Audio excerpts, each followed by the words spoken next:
नमस्कार। Hindenburg report पर supreme court की बनाए कमेटी की रिपोर्ट सामने आ गई है। इस रिपोर्ट में अडानी समूह को क्लीन चिट दी गई है। ये कहा गया है कि अडानी ग्रुप ने शेयर की कीमतों में मैनिपुलेशन जो कि नहीं किया, इसके कोई सबूत नहीं मिले हैं और अडानी समूह ने शेयर होल्डिंग के मामले में भी किसी कानून का उल्लंघन नहीं किया है। इसके अलावा ये भी कहा गया है कि कीमतों में बदलाव की पूरी जानकारी सेबी को थी। ध्यान दें कि हिंडनबर्ग की रिपोर्ट आने के बाद से ही लगातार अडानी समूह को घेरने की कोशिशें होती रहीं, जबकि अलग अलग मौकों पर ये आरोप गलत निकलते रहे।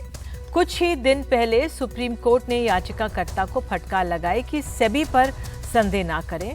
फिर ये बात सामने आई कि 2016 की जांच में अडानी ग्रुप की कोई कंपनी शामिल नहीं है। मॉरिशस के वित्त मंत्री ने भी कहा कि कोई फर्जी कंपनी नहीं है और इस सिलसिले में लगाए जा रहे आरोप गलत हैं और अब पैनल की जो रिपोर्ट है वो सामने आ गई है। और जैसे ही ये रिपोर्ट सामने आई, वरिष्ठ वकील मुकुल रोहतगी ने कहा है कि शेयर के दामों में कोई मैनिपुलेशन नहीं हुआ। The net conclusion of the report is completely in favor of the Adani Group. The report has found that there is no stock price manipulation by the Adani Group. It has also found that there is no violation of related party transactions. It has also found that minimum public shareholding requirements of SEBI are well maintained and there is no violation. और सबसे अहम बात जो committee ने find करी है वो ये है कि अडानी ग्रुप के शेयर की प्राइसेस स्टेबल हैं। वो 24 जनवरी के पहले की प्राइसेस तो नहीं है, लेकिन जहां पर भी हैं वो स्टेबल हैं। इन्वेस्टर का कॉन्फिडेंस है और अडानी ग्रुप ने कई चीज़ें करी है अडानी अपने इन्वेस्टर कॉन्फिडेंस के हक में और there is no real reason to worry. सिर्फ दो एस्पेक्ट थे जिसके ऊपर क्लैरिटी नहीं थी मार्केट में, जो जानकार लोग हैं उनके पास नहीं थी। एक था कि इक्विटी स्ट्रक्चर या होल्डिंग स्ट्रक्चर क्या है, दूसरा था कि क्या प्राइस मैनिपुलेशन हुआ है। और मैंने पहले भी काफी डिबेट में बोला था कि जितना मार्केट कैप अडानी के स्टॉक का है उसमें लगता नहीं है कि प्राइस मैनिपुलेशन हुआ है, खास तौर से जबकि सेबी का सर्विलेंस सिस्टम आज दुनिया में लगभग सबसे स्ट्रांग सर्विलेंस सिस्टम है। आज जो रिपोर्ट आई है उसमें उन्होंने सीधे सीधे बोल दिया है कि कोई भी प्राइस मैनिपुलेशन के सिग्नल नहीं है। सेबी ने जब भी अपना करा है और जांच करी है, कोई भी प्राइस मैनिपुलेशन के सिग्नल नहीं है। रही बात जो ओनरशिप स्ट्रक्चर की है, वो सेबी ने भी सुप्रीम कोर्ट में बोला है कि हमने काफी ज्यूरिसडिक्शन को लिखा हुआ है, 13 ज्यूरिसडिक्शन को लिखा हुआ है। कमिटी ने भी यही बोला है और वो आज भी क्लियर नहीं है। तो उस मामले में ना हम अडानी को गिल्टी बोल सकते हैं ना क्लीन चिट दे सकते हैं। But as far as I know, जो मार्केट में ओनरशिप के बारे में जो अफवाह थी जो है वो आज भी क्लैरिफाई नहीं हुई है। लेकिन ये ओनरशिप के बारे में जो प्रॉब्लम है ये मार्केट में पब्लिक डोमेन में बहुत पहले से थी। और आपको ये बता दें कि हफ्ते भर पहले ही मॉरिशस के वित्तीय मामलों के मंत्री महेंद्र कुमार सिरतन ने अडानी समूह को लेकर हिंडनबर्ग रिपोर्ट के आरोपों को झूठा बताया था। उन्होंने मॉरिशस की संसद में बयान देते हुए कहा था कि मॉरिशस में शेल कंपनियों के होने का आरोप बेबुनियाद और झूठा है। मॉरिशस में शेल कंपनियों की इजाज़त नहीं है।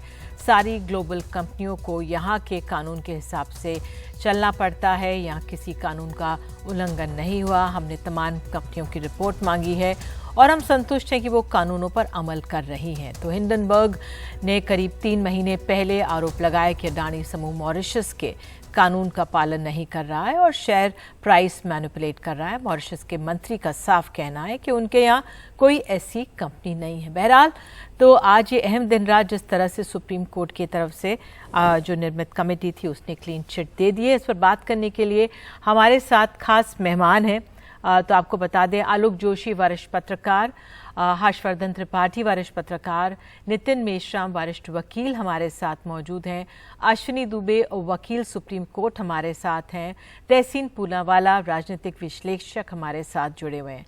तो तहसीन, सबसे पहले मैं आपके पास, क्योंकि आप कांग्रेस से जुड़े हुए हैं, उनका पक्ष हमेशा रखते हैं, आज जब इस तरह से क्लीन चिट सुप्रीम कोर्ट द्वारा कमेटी से मिलती है हिंडनबर्ग रिपोर्ट मामले में, आप क्या कहेंगे?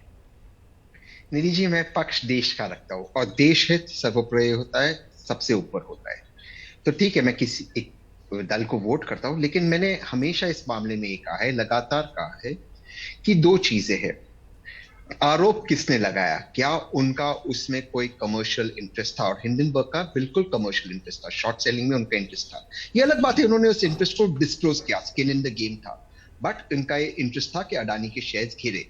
तो एक, किसने आरोप लगाया? दूसरे, मैं ये मानता हूं और मैंने हमेशा कहा है पब्लिकली कि हमारा मुल्क बनाना रिपब्लिक है, हमें हमारी संस्थाओं पर भरोसा होना चाहिए। सवाल बिल्कुल उठनी चाहिए, जमहूरियत में, लोकतंत्र में सवाल उठनी चाहिए, सवाल वाजिब है। एक रिपोर्ट आई, सवाल उठे, लेकिन जब ये रिपोर्ट प्राइमा फेसाई कहती है, अभी सेबी की रिपोर्ट बाकी है, लेकिन पहला जो ये रिपोर्ट आया, ये पहला पड़ाव है। क्या जल्दबाजी की? क्योंकि एक समय तो यही था कि सिर्फ यही मसला, क्योंकि अब हम राजनीतिक विश्लेषण कर रहे हैं, इसलिए मैं आपसे सवाल पूछ रही हूँ कि क्या मैं नहीं जाऊंगा, मैं सिर्फ नहीं, तो क्या जल्दबाजी हुई? नहीं, देखिए आप प्लीज मेरी बात आने दीजिए, वो बेटर होगा। मैं हमेशा ये मानता हूं कि हमारा मुल्क एक बनाना रिपब्लिक नहीं, हमारे इंस्टीट्यूशंस पे भरोसा आना चाहिए। एक, दूसरा, अगर एक रिपोर्ट आती है, सवाल उठना वाजिब है लोकतंत्र में, उसमें जल्दबाजी गलत नहीं होता। लेकिन अगर मैं मानता हूं देर किसी से हुई, वो सेबी से, आरबीआई से हुई है, क्योंकि जब ये पहले आरोप लगे हिंडनबर्ग में कि शेल कंपनीज है, अबू धाबी के एक अपार्टमेंट में 6 शेल कंपनीज है, सेबी पहले क्लैरिफाई कर देती कि प्राइमा फेसाई नहीं है। इतना जो पैसा जो वैल्यूएशन गिरा है, इतना जो पैसे का नुकसान हुआ है, किसका हुआ है? भारतीयों का है, भारत का हुआ है। दूसरा, ये मुद्दा सिर्फ भारत को सीमित नहीं है, जिम्मेवारी किसकी है? क्या जो इन्वेस्ट कर रहे थे उनके मन में संशय आ गया और इस तरह की परिस्थितियां देखने को मिली, जो इतना पैसा देश का डूबा। हमारे साथ बहुत खास मेहमान भी हैं, नितिन मेश्राम के पास भी चल लेते हैं, वरिष्ठ वकील है सुप्रीम कोर्ट के। नितिन, आपसे, अब जब ये क्लीन चिट आई है, ये अपने आप में कितनी महत्वपूर्ण और अहम मानी जाए? मुझे कहा जा रहा है नितिन मेश्राम नहीं, लेकिन आलोक जोशी हैं। आलोक जोशी, आपका और हमारे साथ त्रिपाठी जी, आप दोनों से पहले मैं आलोक, अगर आपसे, राजनीति में मामला छाया रहा, कांग्रेस ने पुरजोर तरीके इस मामले को उठाया, आज मुकुल रोहतगी कह रहे हैं कि क्या जल्दबाजी की गई, तो अपने आप में आप क्या कहेंगे? ये मसला एक तरह से छाया रहा था राजनीति में हमारे देश की। देखिए, राजनीति में तो मामला छाया रहा था, इसमें कोई शक नहीं है, लेकिन क्या राजनीति ये मामला लाई थी? ये मामला जो अभी तहसीन पूनावाला कह रहे हैं वो बिल्कुल सच कह रहे हैं कि एक इंटरेस्टेड पार्टी, एक शॉर्ट सेलर, अमेरिका का एक शॉर्ट सेलर जिसने रिपोर्ट निकाली थी और उसने बाकायदा ये बात डिक्लेयर की थी कि मैंने शॉर्ट सेलिंग की है। आज जो क्लीन चिट जिसे कहा जा रहा है, पहले तो मैं उस क्लीन चिट पे आता हूं थोड़ी देर में, लेकिन उसमें भी कहा गया है कि अडानी के शेयरों में शॉर्ट सेलिंग और अनड्यू प्रॉफिटिंग बाय सम एंटिटीज कंफर्म की गई है। इस कमेटी ने कंफर्म किया है कि ये रिपोर्ट, हिंडनबर्ग की रिपोर्ट आने से पहले कुछ लोगों ने शॉर्ट पोजीशन ले रखी थी और उन्होंने जब दाम गिरे हैं तो इससे फायदा उठाया है। मुझे लगता है इस मामले को और खोला जाना चाहिए कि वो कौन लोग हैं जो भारत में शॉर्ट पोजीशन ले रहे थे, क्योंकि हिंडनबर्ग ने साफ साफ कहा है कि उनकी सारी शॉर्ट पोजीशंस ऐसी सिक्योरिटीज में हैं जो भारत में ट्रेड नहीं होती हैं। इसका मतलब है क्या भारत में कोई ऐसी पार्टी है जो उनसे जुड़ी हुई थी? कुछ लोगों को पहले से खबर थी कि हिंडनबर्ग की रिपोर्ट आने वाली है और वो यहां इसका मुनाफा कमा रहे थे, लेकिन यहां प्रश्न कुछ और थे। कमेटी जवाब यह देने की कोशिश कर रही है कि यह शॉर्ट सेलर्स ने फायदा उठाया है, जबकि इसी कमेटी की रिपोर्ट में एक और खास चीज देखी है, तो वो ये क्या कहती है, ये इनका 23 नंबर पॉइंट है, 3 फैक्ट्स, कि जो फॉरेन पोर्टफोलियो इन्वेस्टर्स हैं उन्होंने डिक्लेरेशन किया है बेनिफिशियल ओनर्स का, जो कि नियम है कि जो फंड पैसा लगाता है वो अपने सीआईओ या फंड मैनेजर का नाम बता देता है कि ये हमारे बेनिफिशियल ओनर हैं। इसके आगे लास्ट नेचुरल पर्सन डिस्क्लोज करने का एक नियम था, लेकिन ये नियम, ये कमेटी बता रही है, ध्यान दीजिए, 2018 में इस नियम को बदल दिया गया था। इसका अर्थ है कि आज की तारीख में इस मायने में कोई गड़बड़ी नहीं है। आप ये नहीं कह सकते हैं कि ऐसा क्यों है। अब तीसरा पॉइंट यहीं पे लिखा हुआ है कि इसके बावजूद सेबी 13 ओवरसीज एंटिटीज की ओनरशिप की जांच अक्टूबर 2020 से कर रही थी, जबकि 2018 में ये लेजिस्लेटिव चेंज हो चुका था। क्यों वो जांच कर रही थी? अब ये प्रश्न सेबी को इसका जवाब देना है। और जो तहसीन अभी कह रहे थे कि ये बॉल तो सेबी और आरबीआई के कोर्ट में जाती है, अब इसमें अडानी के ऊपर जो सवाल उठ रहे थे वो सारे फिजल आउट होते हुए दिखाई दे रहे हैं, अगर आप इस रिपोर्ट को एक क्लीन चिट माने। अभी मेरा एक प्रश्न और है इससे जुड़ा हुआ कि सुप्रीम कोर्ट ने एक कमेटी बनाई, उस कमेटी से कहा अपनी रिपोर्ट बंद लिफाफे में दीजिए। उसने बंद लिफाफे में रिपोर्ट सौंपी, कहा गया कि ये रिपोर्ट पिटिशनर्स को सौंपी जाएगी। आज ये ठीक है जी आलोक जी, पब्लिक डोमेन में कहां से आई है? बिल्कुल नितिन मेश्राम, मैं आपको किसी पिटिशनर ने दी है, मुझे नहीं मालूम है जी। बिल्कुल नितिन मेश्राम, जगह से आई है। बिल्कुल, ये बहुत अहम सवाल है और इसको समझने की ज़रूरत है। अभी आइए नितिन मेश्राम हमारे साथ मौजूद हैं। नितिन जी, सुप्रीम कोर्ट के आप वरिष्ठ वकील हैं, आप ज़रा ये समझाइए, जो ये आज सामने आई है ये तमाम रिपोर्ट, अगर इसका आंकलन करें, क्योंकि हमारे राजनीति के क्षेत्र में ये बहुत उठा मसला और बहुत दिन तक छाया रहा, संसद नहीं चल पाई, काफ़ी करोड़ों का नुकसान हुआ, जो छोटे निवेशक थे उनको परेशानी हुई इससे। आपका आंकलन क्या है, ये कितनी महत्वपूर्ण है आज की जो ये क्लीन चिट मिली है सुप्रीम कोर्ट के पैनल द्वारा? सुप्रीम कोर्ट ने जो पैनल सेट किया है उसमें जो इम्पोर्टेंट डेलीगेशन किया है सुप्रीम कोर्ट ने कहा है कि market manipulation, particularly share manipulation हुआ है या नहीं, उसकी जांच करने के जो फंडामेंटल चीज सुप्रीम कोर्ट ने कमेटी को बताई है उसकी जांच सामने आ चुकी है। और सुप्रीम कोर्ट में जो कमेटी ने रिपोर्ट फाइल किया उसमें उन्होंने कहा है कि किसी तरह का कोई शेयर मैनिपुलेशन नहीं हुआ है और रेगुलेटरी फेलियर नहीं हुआ है। जो अपोनेंट्स पर्टिकुलरली जो अडानी और हिंडनबर्ग रिपोर्ट से रिलेटेड जो एक अप्रोर इस देश में हो रहा था, उसका सबसे इम्पोर्टेंट जो पॉइंट था वो कह रहे थे कि इसमें मार्केट मैनिपुलेशन और जो है शेयर इन्फ्लेशन जो है वो किया गया है। और सेकेंडली रेगुलेटरी जो फ्रेमवर्क है हमारे देश में, वो रेगुलेटरी फ्रेमवर्क को लेकर काफी तरह की शंकाएं जताई जा रही थी कि रेगुलेटरी फ्रेमवर्क फेलियर है और उसकी वजह से जो है इस तरह का एक बहुत बड़ा घोटाला हुआ है।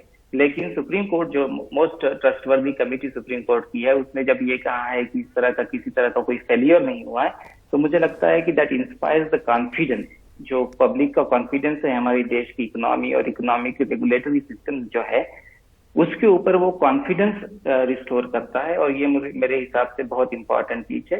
ये सिर्फ क्लीन चीट का मामला नहीं है। ठीक है, आपने एक अहम बात बोली, पब्लिक में कॉन्फिडेंस को रिस्टोर करता है। तहसीन, आप इससे राजी होंगे? जी बिल्कुल राजी होगा, क्योंकि देखिए किसी को भी डायरेक्टली अटैक करना मैं मानता हूं गलत है। ठीक है, सवाल उठे थे, हिंडनबर्ग का एक कॉन्फ्लिक्ट ऑफ इंटरेस्ट था, सवाल उठाए, लेकिन आज फर्स्ट स्टेज में ये क्लियर हो गया है। हमें पता चला है कि prima facie there is no wrong. ये सबसे अहम बात है। दूसरी चीज, आपने जब मुझे कट किया, मैं कुछ अहम चीज कहना चाहता हूं, क्योंकि यहाँ पे बहुत वरिष्ठ लोग हैं जो मार्केट को समझते हैं। देखिए, भारत कोई बनाना रिपब्लिक नहीं है। सेबी और आरबीआई बहुत ही ये स्ट्रॉन्ग इंस्टीट्यूशन है और ये 70 साल से हमारे इंस्टीट्यूशन हमारे मुल्क में चलते हैं। अगर ये जो मार्केट मैनिपुलेशन का आरोप लगा था, फंड ट्रांसफर का एलिगेशन लगा था और जिसकी वजह से स्टॉक प्राइस राइज हुआ था, ये कोई फंड्स कैश के माध्यम से नहीं आया, आरबीआई के माध्यम से आया, बैंकिंग टू बैंकिंग ट्रांसफर था। आरबीआई की जिम्मेदारी थी इसे क्लैरिफाई करें। देखिए, सेबी भी जो ये शेल कंपनीज के आरोप लगते हैं, आज इतना डिफिकल्ट नहीं है इन चीजों को क्लैरिफाई करने के लिए। जब तक मॉरिशस के फाइनेंस मिनिस्टर ने क्लैरिफाई नहीं किया, सेबी ने नहीं किया। मेरी यही रिक्वेस्ट है कि आइंदा भी सभी इंडस्ट्रियलिस्ट जो लोग रोजगार देते हमारे मुल्क में, उन्हें डिफेंड करना हमारा कर्तव्य है। ये नहीं कि सबको चोर कहो। अगर कोई गलत चीज हो रही, क्रोनी कैपिटलिज्म हो रहा, बिल्कुल उनको अटैक करना चाहिए। लेकिन अगर ये नहीं हो रहा, शेल कंपनीज नहीं थी, सेबी से जल्दी क्लैरिफाई करती, इतना पैसा नहीं जाता भारत का, और सिर्फ भारत का नहीं, मॉरिशस का भी नुकसान हुआ है। और एक चीज मैं आपको कहना चाहता हूं जो बहुत छोटे निवेशकों का भी हुआ है। छोटे, वो तो सबसे ज्यादा है ना, वो तो सबसे ज्यादा है। वो कौन थे? वो तो भारतीय थे ना। मिडिल क्लास गरीब भारतीय थे, तो ये सेबी जल्दी क्लैरिफाई कर देता। कितना डिफिकल्ट है सेबी को बताना कि नहीं, ये प्रीमा फेसी शेल कंपनीज नहीं है, इनके एड्रेसेस है, इन्होंने अलग इन्वेस्टमेंट किया है। ये कोई रॉकेट साइंस नहीं है, ये दस्तावेज होता है, आजकल सब इलेक्ट्रॉनिक है। एक और चीज मैं कहना चाहता हूँ, जरूरी चीज है, एसबीआई पे भी बहुत आरोप लगे, एलआईसी पे। एसबीआई ने सबसे ज्यादा मुनाफा अगर किसी निवेशक से जिसमें इन्वेस्ट किया है, किसी इन्वेस्टर में कमाया, वो अडानी से कमाया है। उनका इन्वेस्टमेंट अडानी में 1% है। तो आपने एसबीआई को भी अटैक कर दिया, जो हमारे इतनी स्ट्रॉन्ग इंस्टीट्यूशन है, जिसकी वजह से बैंकिंग सेक्टर को अफेक्ट हुआ। तो ये नहीं करना चाहिए, इनको क्लैरिफाई करना हमारे इंस्टीट्यूशंस का कर्तव्य, और छोटे इन्वेस्टर को प्रोटेक्ट करना। मुझे अडानी जी से नहीं, मैं छोटे इन्वेस्टर्स के बारे में सोच रहा हूँ, देश के बारे में सोच रहा हूँ, इनको प्रोटेक्ट करना जरूरी है। तहसीन, तो ये बात आपको अपनी पार्टी को समझानी चाहिए थी। मैं किसी पार्टी में नहीं हूं निधि जी, मैं किसी पार्टी को सपोर्ट करता हूं। मैं एक बिजनेसमैन भी हूं, और मैंने ये बात हमेशा कंसिस्टेंटली कही, ट्विटर पे भी कही है और लगातार आपके चैनल पे भी कही कि देखिए, किसी को गिल्टी नहीं मानना चाहिए। You are innocent until proven guilty, और आज वो इनोसेंस का पहला सर्टिफिकेट मिल गया है। अब मेरी अपील है सभी पॉलिटिकल पार्टी से अक्रॉस द स्पेक्ट्रम, ये अटैक्स बंद करें और सेबी को अपना काम करने दे और माननीय सुप्रीम कोर्ट को अपना काम करने दे। ये मेरी अपील है, क्योंकि मैं दोबारा से कहता हूं, शेल कंपनीज कोई हवा में नहीं बनती, इसके लिए पेपर वर्क चाहिए। जब मॉरिशस के प्राइम फाइनेंस मिनिस्टर ने कह दिया कि शेल कंपनीज नहीं है, सेबी की रिपोर्ट कह रही है, जो पहली रिपोर्ट है, तो हमें उसे मानना चाहिए। Second, round tripping of money नहीं हुआ है, क्योंकि आरबीआई में कोई फ्लैग्स रेज नहीं हुए। कोई पैसा अगर भारत में आता है तो आरबीआई फ्लैग्स रेज करता है, ये इलेक्ट्रॉनिकली होते हैं, ये कोई मैन्युअली नहीं होता है। तो हर सिस्टम मैनिपुलेट नहीं होता है। अब इस मुद्दे पर हमें सेबी की जांच पूरी हो जाए, तब तक हमें इसे विश्राम देना चाहिए और सेबी को जांच करनी चाहिए, सुप्रीम कोर्ट को रूल करना चाहिए। बट प्रीमा फेसी अब लगता है कि कोई गलत नहीं हुआ है। बिल्कुल तहसीन, आपने अपनी बात रखी और अब आपको हमारे सहयोगी चैनल में जाना है, इसलिए आप जाइए। धन्यवाद जुड़ने के लिए।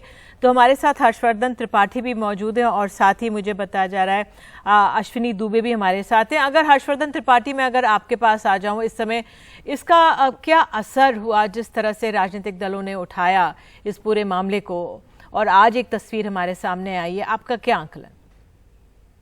निधि, सबसे पहले तो मैं ये कहूँगा कि देखिए, भारत की राजनीति में कोई भी राजनीतिक दल हो, शायद इसके पहले ये उदाहरण देखने को नहीं मिला है कि किसी एक उद्योग घराने को किसी राजनेता ने इस तरह से टारगेट किया। आज राहुल गांधी के लिए बहुत शर्मसार होने वाला दिन है, और सिर्फ राहुल गांधी के लिए नहीं है ये।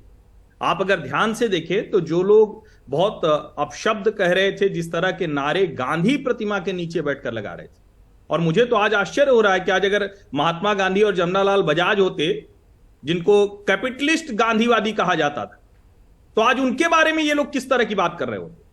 और कांग्रेस पार्टी को ये बात तो समझनी ही चाहिए, क्योंकि उन्होंने इस देश की स्वतंत्रता के बाद की पहली सरकारें और सबसे अधिक सरकारें चलाई। इस देश में उद्यमियों का, उद्योगपतियों का किस तरह का योगदान है, ये उनको पता है। और जिस तरह से आज दुनिया में हमारे देश के उद्योगपति, अगर हम अडानी समूह की बात करें, तो देश के भीतर और देश के बाहर, देश के भीतर जो इंफ्रास्ट्रक्चर डेवलपमेंट का काम अडानी समूह कर रहा है, उसके बावजूद मैं कहता हूं कि अगर अडानी समूह की कंपनियों में गड़बड़ है तो बिल्कुल उसके खिलाफ जांच हो। लेकिन आपको अपनी संस्थाओं पर भरोसा नहीं। और मैं एक बात और कहूंगा, जिस दिन ये रिपोर्ट आई उसके 3 दिन बाद हम मीडिया के लोगों ने भी चलाया कि अडानी के मामले में जितने कर्ज देने वाले बैंक हैं उनसे अलग से रिपोर्ट ले ली गई। किसी ने ये कहा ही नहीं कि भैया जब से नया कानून आया इस सरकार में, तब से 5 करोड़ से ऊपर के कर्ज की मंथली रिपोर्ट देनी होती है। लेकिन कह दिया गया कि बैंक डूब रहे हैं, कह दिया गया कि देश एकदम तबाह होने वाला है।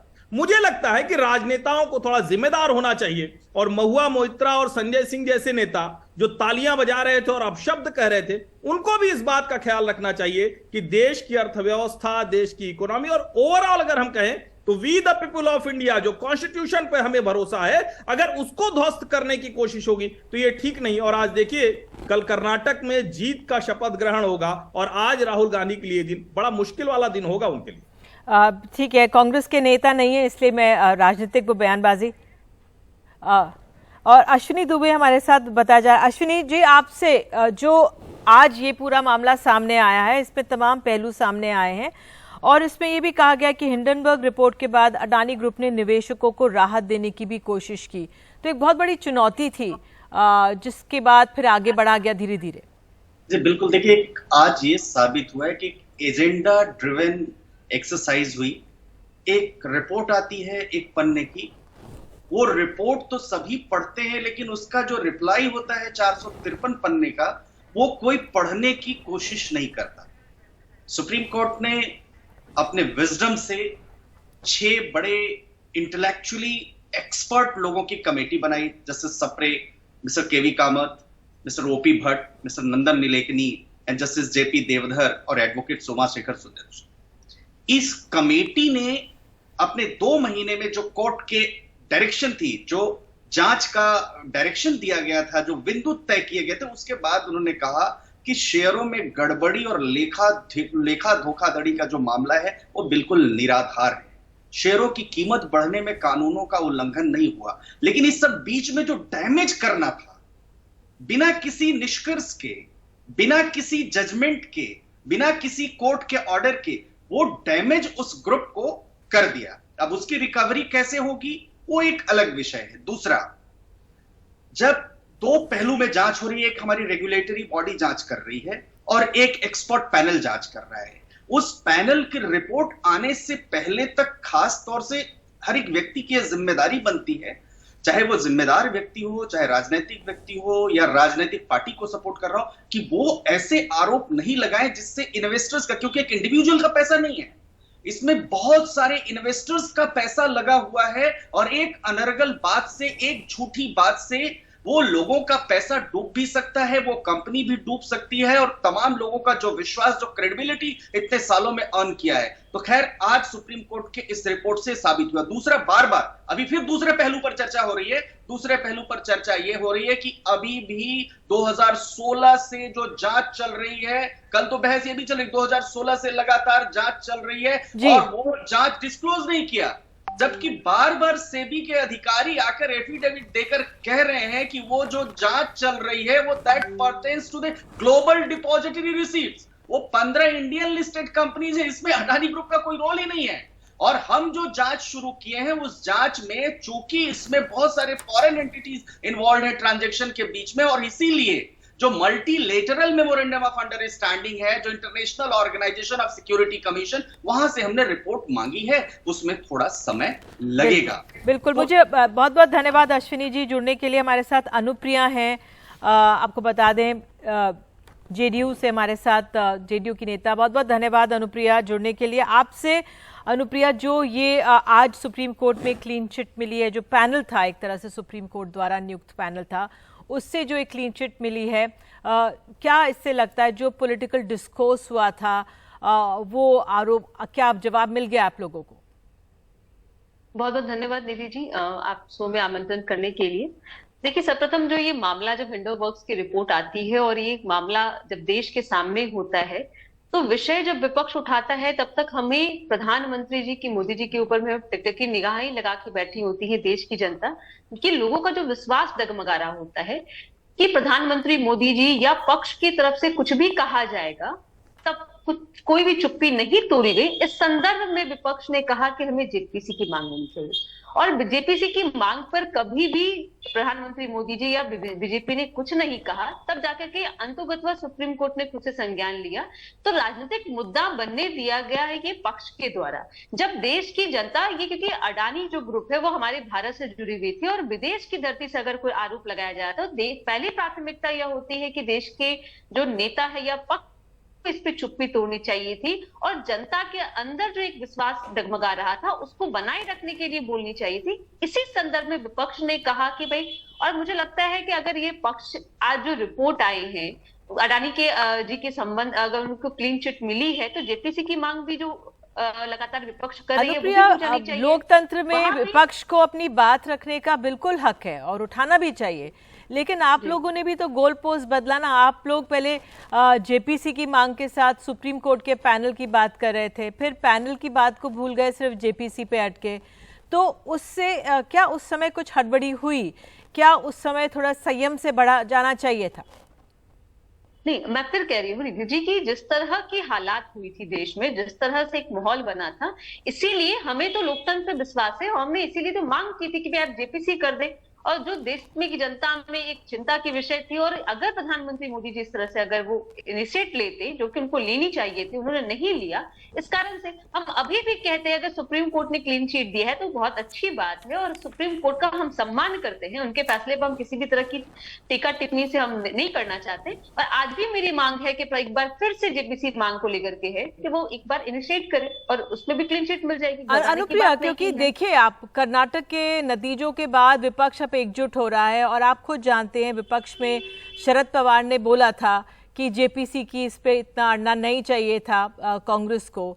विपक्ष में क्या सोच है? जो आप विपक्षी दल के नेता लोग हैं, आपको लगता है कि तब जेपीसी की मांग पर अड़ना, क्योंकि उससे बहुत सारी चीजें रुकी थी, विपक्ष की अपनी मांग सही थी, लेकिन आप लोग सुप्रीम कोर्ट के पैनल भी तो कह रहे थे और अब सुप्रीम कोर्ट के पैनल की रिपोर्ट आई है सामने। देखिए, शरद पवार जी की बात आपने कहा, उन्होंने कहा था कि देश में जिस तरह की सरकार है और देश की जो लड़ाई है 2024 की होगी, वह जो एजेंडा है उस पे होनी चाहिए। उनका कहना था कि ये एजेंडे से हटके है, क्योंकि जो मेन मुद्दे हैं देश में वो महंगाई है, रोजगार है, किसानों के बारे में है। तो इस मुद्दे पर उनका कहना था और हम अब भी, और लड़ाई इसी पे होगी। लेकिन जेपीसी जो अडानी के ऊपर जो एक मामला सामने आया था, मैं फिर कह रही हूँ कि ये देश के अंदर मामला नहीं है था, हिंडनबर्ग जो बाहर की रिपोर्ट से आती है और एक हलचल जो मचती है, तो ये हमारा दायित्व होता है कि हम अगर विपक्ष में है तो देश के ऊपर किसी तरह की अगर सवाल उठाए जा रहे हैं तो हम उसको मजबूती से उठाएं और सरकार से मांग करें कि उस पर अपना रुख क्लियर करें। क्योंकि कई ऐसे मामले हैं जिसमें हमने देखा है कि जब बीजेपी की सरकार बनती है उसके पहले अडानी की जो आपके जो लिस्ट होते हैं वो 6 से 9वें नंबर पे होते हैं। आज के डेट में वो दूसरे नंबर के सबसे अमीर व्यक्ति होते हैं पूरे विश्व में। तो एक सवाल उठता है, इसी पे हमारा बस एक मांग था कि हम इस पे क्लियर कर दे सरकार, और इसी मांग पे हमारे थे। और आज सोची कि बीजेपी के लिए अच्छी बात होगी कि भाई उन्होंने अपने चीज अगर उनके संबंध अच्छे हैं, मुझे लगता है फिर से अब मैं कहती हूँ कि जेपीसी की जो मांग है उसको आप मांग ले और उस पर भी रिपोर्ट आ जाएगी। देश में एक स्पष्ट मैसेज चला जाएगा कि भाई अडानी ग्रुप से किसी भी तरह की ऐसी आलोक जी आपने अनुप्रिया को सुना, वो आपने जवाब देंगे आप अनुप्रिया को? नहीं, आप किस चीज का जवाब चाहते हैं? मैं जवाब तो दे दूंगा, लेकिन वो कह रही है कि भैया जेपीसी की होनी चाहिए थी। देखिए, जेपीसी की जांच की मांग की गई है और इसमें तो जो विपक्ष के बड़े नेता हैं शरद पवार, वही खुल के आ गए। उन्होंने कहा कि जेपीसी की जांच की कोई जरूरत नहीं है। और इतिहास यह है कि जो जेपीसी की जांच हुई है जिन मामलों में, उन मामलों में कोई भी ऐसी खास चीज निकल के नहीं आई है। और जो बात मैं कहना नहीं चाहता हूं, मुझे नहीं कहना चाहिए, लेकिन जेपीसी की जांच में कुछ ऐसा भी होता है जिससे जांच सही रास्ते पे जाने के बजाय उसके भटकने का डर ज्यादा रहता है। मैं नहीं कह रहा हूं कि सुप्रीम कोर्ट की जो ये कमेटी की रिपोर्ट आई है, अभी अंतिम रिपोर्ट है, अभी हो सकता है, क्योंकि ये सुप्रीम कोर्ट का फैसला नहीं है। ये सुप्रीम कोर्ट ने एक कमेटी से अपनी समझने के लिए रिपोर्ट मांगी थी, वो रिपोर्ट दी गई है। अब इसके बाद क्या सुप्रीम कोर्ट इस रिपोर्ट को जस का तस पेश करेगा अपने फैसले में, पता नहीं हमें। लेकिन इस कमेटी की रिपोर्ट को अगर इस पे आपको संदेह है तो आप सुप्रीम कोर्ट पे जाके अभी अर्जी लगा सकते हैं कि इसमें ये जो 5 विशेषज्ञ थे हमको मंजूर नहीं है, इनके ये हित जुड़े हुए हैं मार्केट मैकेनिज्म से, तो आप इनके बजाय ये हम आपको 10 निष्पक्ष विशेषज्ञ बता रहे हैं, इनसे जांच करवाइए। लेकिन ये कहना कि जेपीसी सीधे कोई इसके अलावा निष्कर्ष निकाल लाएगी, ये कहना बड़ा मुश्किल, खास तौर पे जब मैं इस रिपोर्ट के अंदर घुस के देख रहा हूं कि अब अगर नियम कायदे ही बदल दिए गए हैं, गोल पोस्ट ही चेंज हो गया है, तो फिर कोई भी कमेटी आएगी वो क्या नतीजा निकालेगी। एक चीज जरूर इस रिपोर्ट में कही गई है जिस पे ध्यान देना चाहिए, जो एक बात मैंने पहले कही, भारत में ऐसे लोग हैं जिन्होंने फायदा उठाया शॉर्ट सेलिंग करके हिंडनबर्ग की रिपोर्ट आने के पहले। वो कौन लोग हैं, उनके नाम सामने आने चाहिए और अगर उनके खिलाफ कोई कानूनी कार्रवाई बनती है तो वो की जानी चाहिए। अगर उन्हें इस बात की जानकारी थी कि ऐसी रिपोर्ट आने जा रही है तो ये इनसाइडर ट्रेडिंग का मामला बनता है। बिल्कुल, आप तमाम लोग जुड़े उसके लिए बहुत बहुत धन्यवाद। और जिस तरह से आपने कहा कि इसका बहुत प्रभाव पड़ा राजनीति में भी, हमारे शेयर मार्केट में भी, लेकिन बहरहाल आज की ये बहुत अहम खबर है जिस तरह से सुप्रीम कोर्ट के पैनल ने हिंडनबर्ग की रिपोर्ट मामले में क्लीन चिट दी है अडानी समूह को। एक छोटा सा हम लोग ब्रेक ले रहे हैं, ब्रेक के बाद कुछ और खबरें लेकर हाजिर होंगे देश की बात में।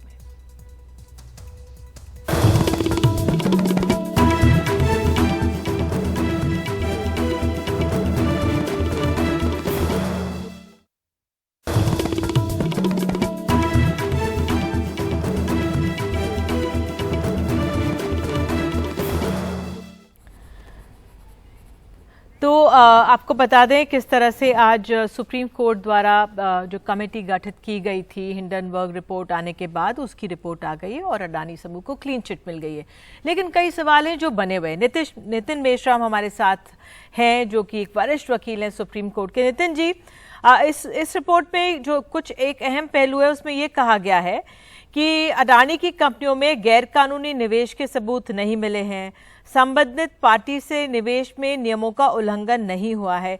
जरा ये समझाइए इसके क्या मायने, क्योंकि ये अपने आप में बहुत अहम आरोप थे और ये क्या जवाब देते हैं उन आरोपों का? जब हिंडनबर्ग रिपोर्ट आया था निधि जी, तो आप सब जानते हैं इस मामले में कि अपोजिशन पार्टीज ने बहुत ह्यू एंड क्राई किया था और हिंडनबर्ग रिपोर्ट की बेसिकली 4-5 बहुत इंपॉर्टेंट आरोप थे अडानी ग्रुप के खिलाफ। पहला आरोप ये था कि उन्होंने जो है स्टॉक मैनिपुलेशन किया है और सेकेंडली जो है शेल कंपनीज के थ्रू इन्वेस्टमेंट किया है इंडिया में। और शेल कंपनीज के थ्रू इन्वेस्टमेंट करने की वजह से जो है जो मिनिमम जो पब्लिक शेयर होल्डिंग चाहिए 25% का यहाँ पब्लिक कंपनी बने रहने के लिए, वो उसका वायलेशन हुआ है। और इस तरह की जो आरोप जब आए जब हिंडनबर्ग रिपोर्ट की तरफ से, तो अपोजिशन पार्टी जो है एकदम ह्यू एंड क्राई करने लगी इस देश में और उनका कहना था कि अडानी कंपनी जो है बहुत बड़ा फ्लैग्रेंट वायलेशन इस देश में कर रहे हैं। और उसके बाद में जेपीसी की वो डिमांड कर रहे थे, लेकिन मैटर सुप्रीम कोर्ट में गया और सुप्रीम कोर्ट में जाने के बाद ये रिपोर्ट आई और रिपोर्ट ने बहुत ही क्लियरली कहा है कि इसमें कोई रेगुलेटरी फेलियर नहीं है। और सेकेंड इंपॉर्टेंट चीज इसमें सामने आई है कि शेल कंपनीज के थ्रू जो इसमें इन्वेस्टमेंट हुआ है वो नहीं हुआ। उसका एक करस्पॉन्डिंग एस्पेक्ट यह है कि मॉरिशस के जो फाइनेंस मिनिस्टर है उन्होंने वहां के पार्लियामेंट में स्टेटमेंट किया और पार्लियामेंट में स्टेटमेंट करके उन्होंने कहा कि हमारे देश में अडानी से रिलेटेड किसी भी तरह की कोई शेल कंपनीज नहीं है। वेयरएज हिंडनबर्ग रिपोर्ट ने यह कहा था कि 38 कंपनीज, ये कोई छोटा आंकड़ा नहीं है, 38 कंपनीज जो है वो मॉरिशस में अडानी ग्रुप से संबंधित शेल कंपनीज है और विनोद अडानी जो है उसको ऑपरेट करते हैं। ये आरोप जो है वो बहुत ही एक फेक साबित हुआ और हिंडनबर्ग रिपोर्ट ने इंडिया के इकोनॉमी में एक बड़ा इंटरफेयर करने की कोशिश किया है, उसकी क्रेडिबिलिटी को चैलेंज करने की कोशिश किया है। ये आरोप जो है बेबुनियादी साबित हुआ इस रिपोर्ट के बाद में। मुझे लगता है कि इसका एक बहुत अहम पहलू है। दूसरा एक अहम पहलू मैं देखना चाहता हूँ कि रेगुलेटरी रिफॉर्म जो ये कह रहे थे कि प्राइम मिनिस्टर मोदी के साथ में जो है गौतम अडानी जी जो इनका प्रॉक्सिमिटी है और प्रॉक्सिमिटी की वजह से जो है रेगुलेटरी फेलियर है। पिछले कई सालों से उनका कहना था कि रेगुलेटरी फेलियर होने की वजह से, प्रॉक्सिमिटी की वजह से रेगुलेटरी फेलियर है और उसकी वजह से ये सारे स्कैम्स अडानी कंपनी में हो रहे हैं। जब सुप्रीम कोर्ट की एक इंडिपेंडेंट कमेटी का गठन हुआ और इंडिपेंडेंट कमेटी ने जब अपने जो रिजल्ट पर्शियंस, सुप्रीम कोर्ट के आर्डर की पर्शियंस के हिसाब से जो उन्होंने रिपोर्ट सादर किया है उसमें उन्होंने कहा कि इस तरह का कोई रेगुलेटरी फेलियर नहीं है। दैट इंस्पायर द कॉन्फिडेंस, लोगों का जो कॉन्फिडेंस है इस देश के रेगुलेटरी सिस्टम में वो इंस्पायर करता है। तो ये दो बहुत इंपॉर्टेंट चीजें हैं जो सारा रिपोर्ट ध्वस्त करता है। हिंडनबर्ग रिपोर्ट जो है, जो एलिगेशन है सारे ध्वस्त कर देता है। इसमें दो इंपॉर्टेंट चीजें आप लोगों ने देखा है कि पहले तो कोई शेल कंपनीज नहीं है, सेकेंडली कोई रेगुलेटरी फेलियर नहीं है और थर्ड कोई मैनिपुलेशन नहीं है थ्रू दी गवर्नमेंट पावर। मतलब प्राइम मिनिस्टर मोदी के साथ में कोई प्रॉक्सिमिटी है इसकी वजह से अडानी कंपनी को बेनिफिट हो रहा है, ऐसा नहीं है। ये 2-3 चीजें बहुत इंपॉर्टेंट है। लोगों ने आरोप लगाया कि प्राइम मिनिस्टर जहां जाते हैं वहां अडानी की कंपनी सेटअप होती है। मैं लोगों को पूछना चाहता हूं, मतलब अपोजिशन पार्टीज को पूछना चाहता हूँ, यदि उनके यहाँ स्पोक्स पर्सन है तो मैं उनको पूछना चाहता हूँ कि क्या जब ओबामा इंडिया में आए थे तो फेसबुक, ट्विटर, अमेजॉन इन कंपनियों को लेकर नहीं आए थे? क्या जब बाहर के जो प्राइम मिनिस्टर्स या प्रेसिडेंट दूसरे कंट्रीज में जाते हैं तो बायलैटरल ट्रीटीज के साथ में अपने देश के बिजनेसेस को प्रमोट नहीं करते हैं? जब हमारे देश के प्राइम मिनिस्टर इस तरह का यदि कोई प्रमोट करते हैं अपने इंटरनल बिजनेसेस तो देश स्ट्रेंथन और इकोनॉमी। तो मुझे लगता है कि ये इंपॉर्टेंट एस्पेक्ट हम लोग और अपोजिशन जो है वो मिस कर रहे थे। तो ये रिपोर्ट जब सुप्रीम कोर्ट का आया, उस रिपोर्ट ने ये सारी जो चीजें हैं वो बिल्कुल लोगों के सामने साफ रखी है कि किसी तरह का कोई रेगुलेटरी यहाँ पे फेलियर नहीं है। जी, बहुत अहम आपने बातें कही हैं। अगर मैं आपसे हर्षवर्धन त्रिपाठी पूछूं कि केवी कामत और नंदन नीलेकणी जैसे लोग इस पैनल में हैं तो वो भी अपने आप में कॉन्फिडेंस बढ़ाता है इस रिपोर्ट पर? नहीं निधि, मुझे लगता है कि ये बड़ा अच्छा हुआ कि सरकारी लोग नहीं थे इस समिति में, यानी गवर्नमेंट अपॉइंटी नहीं थे, किसी सीलबंद लिफाफे में ये नाम नहीं आए। सर्वोच्च न्यायालय ने इस मामले की जांच करने के लिए जो योग्य लोग हैं, डिजर्विंग जो लोग हैं, यानी जिन लोगों ने इस देश में जो फाइनेंशियल रेवोल्यूशन हुआ उसके कर्ता धर्ता रहे, केबी कामत जैसे लोग, उन लोगों ने जिन्होंने बैंकिंग इंस्टीट्यूशंस को खड़ा किया, और अभी आज ही देखिए हम लोग एसबीआई की बात कर रहे हैं, उसके चेयरमैन रहे ओपी भट्ट, और एसबीआई का जो मुनाफा है वो रिकॉर्ड 50,000 करोड़ हो जाता है। हम लोग बात कर रहे हैं जो इस देश में टेक्निकल रेवोल्यूशन, जिनको हम कहते हैं नंदन नीलेकणी के नाम से जानते हैं, जो कांग्रेस के बाकायदा प्रत्याशी थे बेंगलुरु से, और अभी वो आधार जिसको हम कहते हैं कि इस देश ने अगर कोई एक ऐसी चीज दे दी है जिसको दुनिया देखती है और कहती है कि कितना स्मूथ टेक्नोलॉजिकल एडवांसमेंट किया, और ऐसे ढेर सारे लोग उस कमेटी में रहे जो जस्टिस हैं, जो बहुत हर फील्ड के एक्सपर्ट लोग हैं। मुझे लगता है कि यह भी एक बड़ी बात है जब राजनीतिक लोग किसी मसले पर राजनीति करते हैं, और ये होना चाहिए, इसको मैं बहुत गलत नहीं मानता हूं कि नेता किसी मसले का लाभ ले लें, लेकिन सिर्फ इस लाभ लेने के चक्कर में वो अपने देश के उद्योगपति को गलत कहें, अपने देश की अर्थव्यवस्था को चौपट करें, और जो सबसे मुश्किल है, अपने देश के उस रिटेल निवेशक को जो कमर का कस कर अपना पेटी बांधकर शेयर बाजार में पहुंचा, जिसको लगा कि इस देश के बड़े पोर्ट बनाने वाली कंपनी, जिसको लगा कि इस देश के एयरपोर्ट का रखरखाव वाले कंपनी, जिसको लगा कि इस देश में इंफ्रास्ट्रक्चर में हेवी इन्वेस्टमेंट करने वाली कंपनी,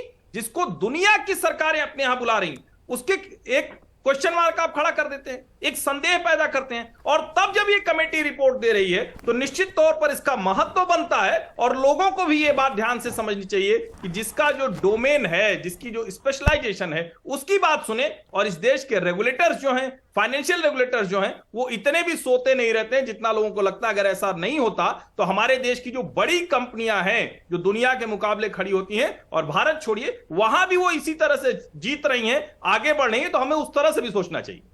बिल्कुल आलोक जी, अब आखिरी सवाल आपसे, हालांकि ये बात बार बार कही है, इस पैनल की रिपोर्ट की सबसे अहम बात है कि अडानी की कंपनियों ने गैरकानूनी निवेश के सबूत नहीं मिले और संबंधित पार्टी से निवेश के नियमों में उल्लंघन नहीं हुआ है। ये अपने आप में जो छोटा निवेशक है, जो सबसे जो अपना पैसा लगाता है, मेहनत की कमाई लगाता है, जो उसने खोया है पहले जब ये रिपोर्ट सामने आई थी, क्या उसमें विश्वास या जो सेंटिमेंट है, क्योंकि हमारा जो मार्केट है वो सेंटिमेंट से ऊपर बढ़ता है और गिरता है, क्या उसमें वो रिस्टोर होगा? देखिए, ये सवाल मैं पहले दिन से उठा रहा हूं कि इसमें सबसे बड़ा नुकसान किसका हुआ। सबसे बड़ा नुकसान उन छोटे शेयर होल्डर्स का ही हुआ है जिन्होंने अडानी के शेयरों में खास तौर पे उस भाव पर पैसे लगाए हुए थे जिस भाव पे वो कंपनियां तब थी। आज ये कमेटी कह रही है कि नहीं ठीक है, वो भाव वहां तो नहीं है लेकिन स्टेबल हो गया है। लेकिन जो रिपोर्ट है उसको अगर आप ध्यान से देखें, उसमें अभी ये नहीं कहा गया है कि ये आरोप गलत हैं। वो ये कह रहे हैं कि सेबी इन आरोपों को साबित नहीं कर पाई है। अभी ये कह रहे हैं कि सेबी के पास इन आरोपों को साबित करने का कोई कारण नहीं है। दूसरा, जो मिनिमम पब्लिक शेयर होल्डिंग का मामला है या बेनिफिशियल ओनरशिप का मामला है, उसमें सेबी वो नियम बदल चुकी है। 2018 में उसने नियम बदले हैं और उसके बाद का ये पूरा किस्सा है। तो किसी तरह से अडानी समूह की तरफ से इसमें कोई गड़बड़ी, कोई गलती के सबूत नहीं मिल रहे हैं। अडानी समूह ने अपने शेयरों में कोई हेराफेरी की हो, उसके दाम बढ़ाए हो, इसको ये साबित नहीं कर पा रहे हैं। और जहां सेबी ने शक जताया है जिस मामले में, जिसमें उन्होंने कहा है कि रिटेल इन्वेस्टर्स के मामले में, वहां ये कह रहे हैं कि विदेशी निवेश जो आया है, क्या वो अडानी समूह का अपना पैसा है? तो ये जो पार्टियों ने पैसा लगाया उन्होंने इस बात का एफिडेविट दिया है कि ये अडानी ग्रुप ने फंड नहीं किया है, और सेबी को इस बात का कोई शक जो है उसको वो फर्म केस बना पाए, ऐसा उसके पास कोई आधार नहीं मिलता है। तो एक तरह से अडानी समूह पे जो आरोप लग रहे हैं वो उस पे तो उनको क्लीन चिट इस रिपोर्ट में मिल रही है। कम से कम आगे जाके अदालत क्या करती है पता चलेगा, लेकिन छोटे निवेशक के लिए एक राहत का कारण जरूर है। इसके बावजूद मैं आपको बता दूं कि बाजार में जो आदमी जिस शेयर में एक बार जल जाता है तो वो दूध का जला छाछ को फूक फूक के पीता है, और कई बार ऐसे लोग होते हैं जो एक बार उनको नुकसान हो गया तो वो 10-20 साल दोबारा लौट के मार्केट में आते ही नहीं है। फिर वो ये कंपनी या वो कंपनी। ये जो नुकसान हुआ है इसको मैं मानता हूं ये बड़ा चिंताजनक नुकसान है। छोटे शेयर होल्डर्स को जो घाटा हुआ है, और उन छोटे शेयर होल्डर्स के मन में जो डर बैठ गया है, वो डर सुप्रीम कोर्ट की इस रिपोर्ट से वापस लौट आएगा, खत्म हो जाएगा, ये कहना आज की तारीख में भी बहुत मुश्किल है। मैं एक छोटा सा ब्रेक, आप लोग सब जुड़े इसके लिए बहुत बहुत धन्यवाद। और ब्रेक के बाद हम वही दिखाने वाले हैं कि जो छोटा निवेशक है या शेयर बाजार है उस पर क्या असर पड़ा है जब से ये खबर आई है। एक छोटा सा ब्रेक ले रहे हैं, बने रहिए हमारे साथ।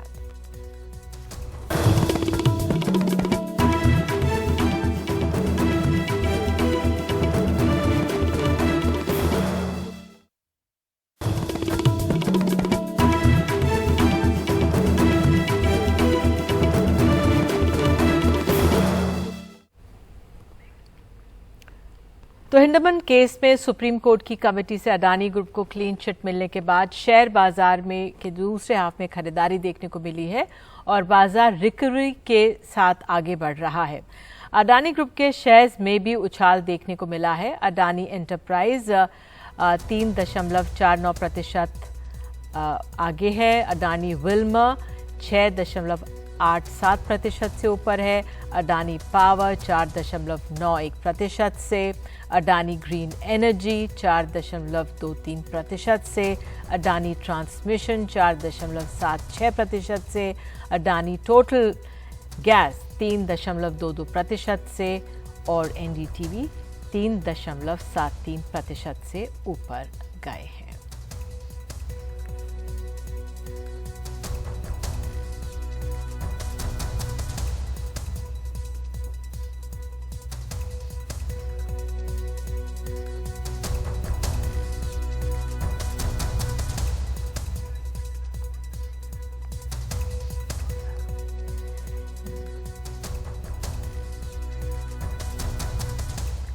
और जाते जाता है आपको एक अहम खबर दे दें कि 2000 रुपए के नए नोट अब नहीं छपेंगे। हालांकि 2000 रुपए की जो मौजूदा नोट है वो चलते रहेंगे।